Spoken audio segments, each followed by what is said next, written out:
Podržala sam ovaj prijedlog jer držim da je ovakva direktiva potrebna kako bismo konačno pravno uredili ovo područje u kojem su manipulacije i zlouporaba položaja vrlo česte pojave.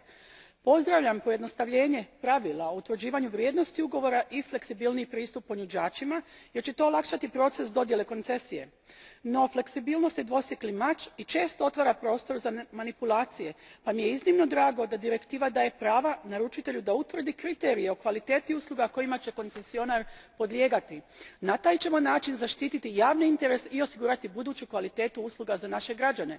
Ovu odredbu držim najvažnijim dijelom direktive jer davanje koncesije privatnom gospodarskom subjektu mora biti vođeno ambicijom za podizanjem kvalitete usluge, a ne isključivo financijskom računicom i željom za ispravljanjem pogrešaka i popravljanjem rezultata loše fiskalne politike, kako je to u slučaju najavljene monetizacije Hrvatskih cesta.